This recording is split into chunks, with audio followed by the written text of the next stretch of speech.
Common civil code और वक्फ board की जमीन सुधार संबंधी जो फैसले हैं इसीलिए भी जरूरी है ताकि समय रहते सुधार कर लिया जाए। मुख्यमंत्री ने दावा किया कि यूसीसी पर हिमाचल सरकार ने प्रक्रिया भी शुरू कर दी है। तो इस वक्त चुनाव है हिमाचल प्रदेश में और बीजेपी इस बात के लिए आश्वस्त है कि एक बार फिर से वो आ रही है। महिलाओं के लिए जो वादे हमने किए हैं वो महिलाओं को स्वावलंबी और आत्मनिर्भर बनाना है। TV9 से बातचीत करते हुए जयराम ठाकुर ने क्या कुछ कहा, सुनवाते हैं आपको। हिमाचल में मुस्लिम पॉपुलेशन महज 2% है। वैसे में कॉमन सिविल कोड और वक्फ बोर्ड की प्रॉपर्टी की जांच के और उसके सही उपयोग के लिए जो आपने विषय रखा है उसकी कोई ज़रूरत थी, क्यों ज़रूरत थी? देखिए, जहाँ तक कॉमन सिविल कोड की बात, ये पहली बार नहीं, हिमाचल में हम पहले भी इस बारे में बातचीत कर चुके हैं काफ़ी हद तक। आज हिमाचल प्रदेश में भले ही जो माइनॉरिटी की जो पॉपुलेशन 2 है, हम उनके खिलाफ नहीं है, लेकिन फिर भी उसके बावजूद आज इस कानून को बनाए तो उसका एक इम्पैक्ट रहेगा, लॉन्ग लास्टिंग इम्पैक्ट रहेगा। और हम इस बात से भी सहमत हैं कि इसमें टेक्निकल चीज़ें हैं बहुत सारी, क्योंकि ये हम ही करेंगे ऐसा नहीं है, केंद्र से भी इसको करने के लिए एक प्रक्रिया है जिसका एक वक्त लगेगा।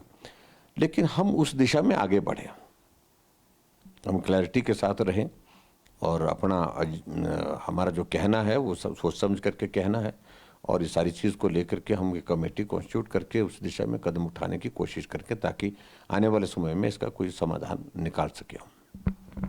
एक जो आपने आज महिलाओं को काफ़ी घोषणाएं की कि उनको बहुत सारी चीज़ें दी जा रही हैं, 11 घोषणाएं आपने की हैं।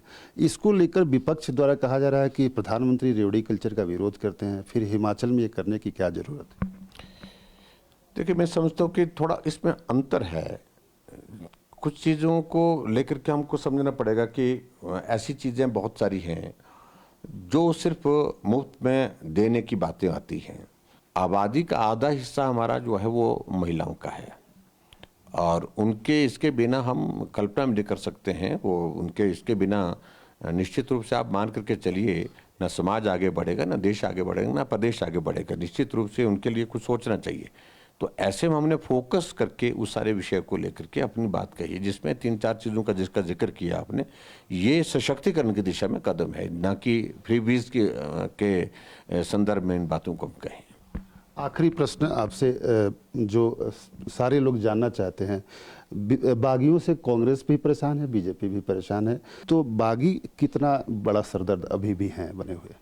देखिए, अब मुझे लगता है कि धीरे धीरे जैसे कैंपेन हमारी उठ रही है तो अब उनका बहुत ज़्यादा महत्व नहीं रह गया। महत्व इसलिए नहीं रह गया, कारण उसमें सबसे बड़ा ये आ गया कि अब लोगों का फोकस बड़ा सीधा हो गया कि नरेंद्र मोदी जी ने जो संदेश दिया है हमें उस पर फोकस करना है।